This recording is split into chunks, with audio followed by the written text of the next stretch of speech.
You wake up, you brush for 2 minutes, floss, and maybe even swish some mouthwash that burns just enough to feel like it's working. And you still get cavities. You still need fillings, maybe a crown, or you spend a small fortune on braces. But what if I told you that thousands of years ago, many of your ancestors never did any of this, and had dramatically healthier teeth than we do? Skulls unearthed from the past reveal something that seems impossible to our modern minds. Strong, straight jaws with surprisingly little decay. The solution to our dental woes might not be in a new kind of toothpaste, but hidden in our own history. Today, we're going back in time to uncover why our ancestors' dental health was generally so much better, and it has less to do with hygiene than you'd think. It's a frustrating situation, isn't it? We have electric toothbrushes that connect to apps, water flossers, and a dentist on every corner. Yet, cavities, gum disease, and crooked teeth are so common we just see them as a normal part of life. We spend billions fighting a dental battle that our ancient ancestors seem to have won without even trying.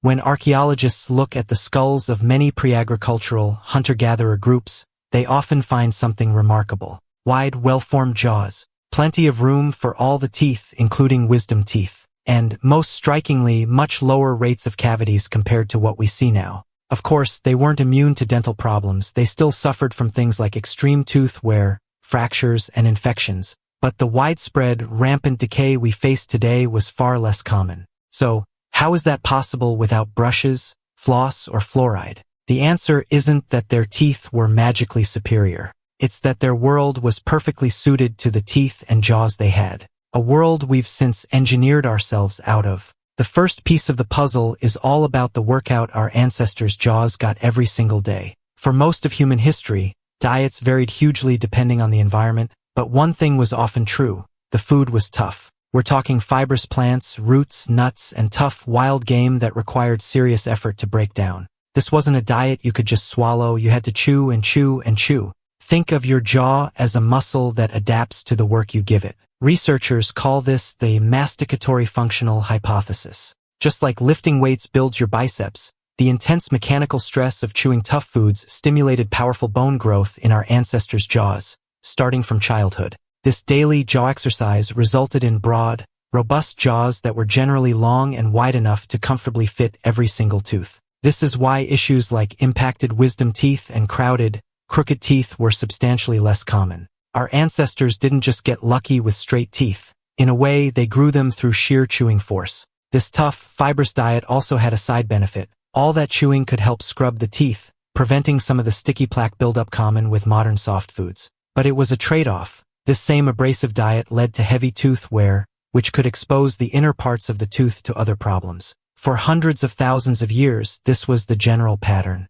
Strong jaws, less crowding. Then, about 10,000 years ago, things started to change in a big way with the agricultural revolution. This shift to farming fundamentally altered our diet. Humans settled down and began cultivating grains and starches. We learned to mill flour, cook porridge, and bake bread. And for the first time in our evolutionary history, our food became consistently soft. Suddenly, that intense workout our jaws had been getting for millennia came to a grinding halt. As research from anthropologists like Clark Spencer Larsen has shown, this had a visible impact. With less chewing stress, our jaws didn't get the same signal to grow as big and strong. Skeletal remains from many early agricultural populations show a measurable reduction in jaw size. Here's the problem, though: while our jaws started to get smaller, our teeth didn't really get the memo. Tooth size is more tightly controlled by genetics and changed much more slowly. This created a brand new human problem: a mismatch between jaw size and tooth size. The result was a rise in dental crowding, crooked teeth, and impacted wisdom teeth, the exact issues that keep orthodontists busy today. The agricultural revolution may have built civilizations, but for our jaws, it was the beginning of a major problem. The agricultural revolution set the stage for crooked teeth, but it took another villain to create the cavity epidemic we know today. That villain arrived with the Industrial Revolution, when refined sugar and white flour became cheap and available to everyone. This wasn't just more soft food.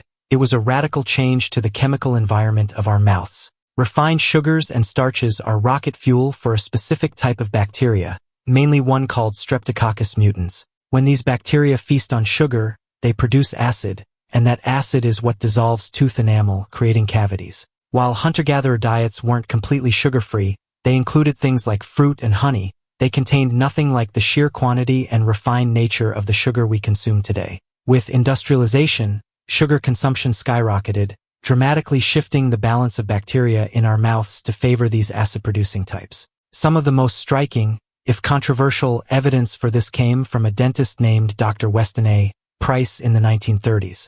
Obsessed with figuring out why his patients had such poor dental health, he traveled the world to study isolated populations still eating traditional, non-industrial diets. From the Arctic to the Pacific Islands, he found a consistent pattern. People eating traditional diets tended to have broad jaws and very low rates of tooth decay. But Price's most startling observation was what happened when these groups adopted modern foods like white flour, sugar, and canned goods. He reported that within a generation, their dental health collapsed, with soaring rates of cavities and narrower jaws in the children. Now, by modern standards, Price's methods weren't perfectly scientific, and his work had flaws. But his worldwide observations were a dramatic, real-time glimpse of the dental destruction that followed our modern processed diet. So what does this all mean for us? It all comes down to a concept called evolutionary mismatch. Our modern dental crisis isn't your fault. It's a fundamental mismatch between our ancient biology and our modern lifestyle. Our jaws are built for a tough diet that most of us no longer eat, leading to underdevelopment and crowding. Our mouths evolved in a world low in refined sugar, but we've flooded them with it, creating a perfect storm for decay. We are Stone Age bodies living in a fast food world. The cavities, the crooked teeth, the impacted wisdom teeth, they aren't separate problems. They are all symptoms of this same mismatch. This doesn't mean hygiene is useless, far from it. Brushing and flossing are crucial tools that help us fight the negative effects of our modern diet. But they are countermeasures, not the root of the issue. If the story of our dental past is changing how you think about your own health, hit that subscribe button and ring the bell. We dig into the hidden science that explains our modern lives. So why did many of our ancestors have better teeth? Came down to two key factors they weren't even aware of. First, a tough, demanding diet that gave their jaws a workout, helping them grow large enough to house all their teeth straight. Second, a diet with very little refined sugar and flour, which starved the acid-producing bacteria that cause cavities. It had nothing to do with superior genes. It was about living in an environment that was in harmony with their biology. Thinking about this doesn't mean we should all start gnawing on tough roots, but it gives us a new perspective. It helps us understand that the daily battle we fight with our teeth isn't a personal failure, but a consequence of living in a world our bodies weren't designed for. And that understanding is the first step toward truly taking control of our dental health.